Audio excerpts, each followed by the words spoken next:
Build your dreams, live rich, and leave rich. नमस्कार। चलिए आज एक बहुत ही जरूरी विषय पर बात करते हैं। लेकिन आगे बढ़ने से पहले एक छोटी सी बात। ये सारी जानकारी सिर्फ सीखने सिखाने के लिए है, ये कोई निवेश की सलाह नहीं है। अपने पैसे से जुड़े किसी भी फैसले के लिए हमेशा एक लाइसेंस्ड फाइनेंशियल एडवाइजर से ही बात करें।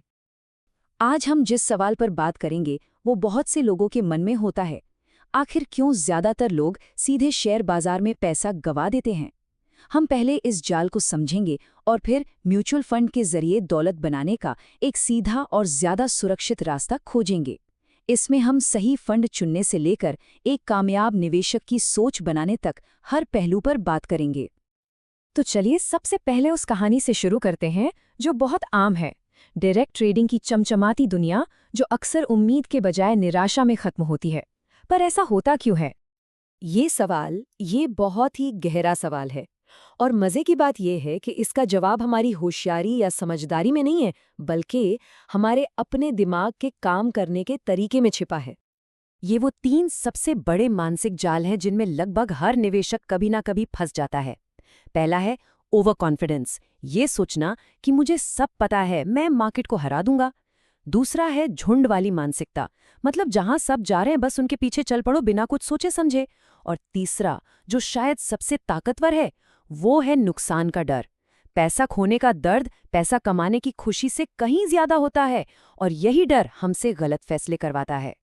और जरा इस आंकड़े पर गौर कीजिए, ये साफ दिखाता है कि ये खेल कितना मुश्किल है। सोचिए, पिछले 10 सालों में सिर्फ 25% प्रोफेशनल फंड मैनेजर्स ही मार्केट को हरा पाए हैं।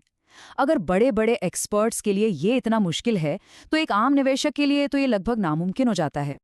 तो सवाल ये उठता है कि अगर डायरेक्ट ट्रेडिंग इतनी मुश्किल है तो फिर रास्ता क्या है?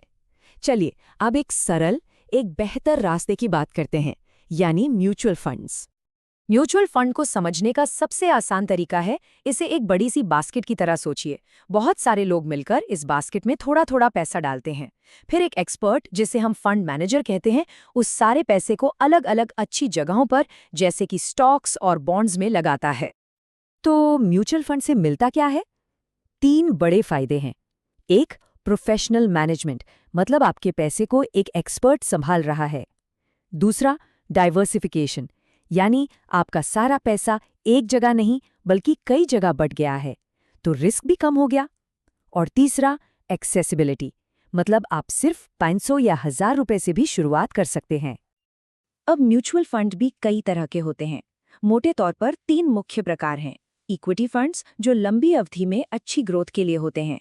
डेट फंड्स, जो स्थिरता और रेगुलर इनकम के लिए होते हैं, मतलब कम रिस्क। और हाइब्रिड फंड्स, जो इन दोनों का एक बैलेंस मिक्सचर होते हैं। ठीक है, तो म्यूचुअल फंड के बारे में तो समझ आ गया, लेकिन बाजार में तो हजारों फंड्स हैं। इनमें से अपने लिए सही वाला कैसे चुने? चलिए देखते हैं। देखिए, ये कोई रॉकेट साइंस नहीं है, बस ये 5 बातें ध्यान में रखनी है। सबसे पहले, आपका लक्ष्य क्या है? आप पैसा क्यों लगा रहे हैं? दूसरा, फंड का एक्सपेंस रेशियो, यानी सालाना खर्चा कितना है? जितना कम उतना बेहतर। तीसरा, फंड मैनेजर का ट्रैक रिकॉर्ड कैसा है? चौथा, फंड का पैसा असल में लगा कहाँ है? और पांचवा, क्या फंड का रिस्क लेवल आपकी हिम्मत के हिसाब से सही है? अब हम इस चर्चा के सबसे जरूरी हिस्से पर आते हैं। आप दुनिया का सबसे अच्छा फंड चुन लीजिए, लेकिन अगर मानसिकता सही नहीं है तो सब बेकार है। निवेश का असली खेल पैसे का नहीं, बल्कि भावनाओं पर काबू पाने और अनुशासन का है। चलिए इसी पर ध्यान देते हैं। SIP यानी सिस्टमैटिक इन्वेस्टमेंट प्लान, ये अनुशासित निवेश का सबसे शक्तिशाली टूल है। इसका जादू ये है कि ये बाजार के उतार चढ़ाव को आपके फायदे में बदल देता है। जब आप हर महीने एक फिक्स्ड अमाउंट लगाते हैं, तो बाजार गिरने पर आपके उन्हीं पैसों में ज्यादा यूनिट्स आ जाती हैं और बाजार चढ़ने पर कम। ये ऑटोमैटिकली आपके लिए सही काम करता है, बिना किसी तनाव के। ये बात बहुत गहरी है और हम सब ने इसे कभी न कभी महसूस किया है। 1000 रुपए कमाने की खुशी 1000 रुपए खोने के दुख से बहुत कम होती है। और इसी लॉस अवर्शन की वजह से लोग घबराकर तब बेच देते हैं जब उन्हें असल में खरीदना चाहिए। और इसी डर और लालच की वजह से निवेशक अक्सर ये आम गलतियां कर बैठते हैं। जैसे ही बाजार गिरा, घबराकर अपनी SIP बंद कर दी। मतलब जब चीजें सस्ती मिल रही थीं तभी खरीदना बंद कर दिया, या फिर किसी फंड के पिछले 1 साल के शानदार रिटर्न देखकर उसमें पैसा लगा दिया। ये सब छोटी छोटी गलतियां लंबी अवधि में बहुत भारी पड़ती हैं। तो इतनी सारी बातों का निचोड़ क्या है? चलिए इसे एक सिंपल 5 पॉइंट एक्शन प्लान में बदलते हैं, जिसे कोई भी अपना सकता है। अगर सिर्फ ये 5 नियम अपना लिए जाएं, तो आप 90% निवेशकों से आगे निकल जाएंगे। पहला, हर निवेश के पीछे एक लक्ष्य हो। दूसरा, लंबे लक्ष्यों के लिए इक्विटी चुनें। तीसरा, छोटे लक्ष्यों के लिए डेट फंड्स का इस्तेमाल करें। चौथा, अपनी एसआईपी कभी ना रोकें, खासकर जब बाजार गिरा हो।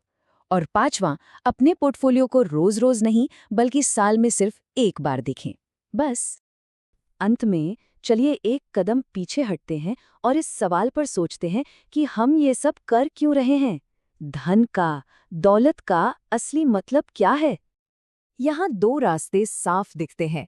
एक तरफ है डायरेक्ट ट्रेडिंग का रास्ता, जहाँ बहुत ज्यादा तनाव है, सेहत पर बुरा असर है और अक्सर पैसे का नुकसान। और दूसरी तरफ है अनुशासित निवेश का रास्ता, जहाँ सरलता है, अनुशासन है और सबसे बढ़कर मन की शांति है। जैसा कि वित्तीय विशेषज्ञ राम प्रसाद ने बहुत खूबसूरती से कहा है, असली दौलत पैसों से नहीं बल्कि समय से नापी जाती है। असली धन का मतलब है वो आज़ादी, जिससे कोई अपनी जिंदगी अपनी शर्तों पर जी सके।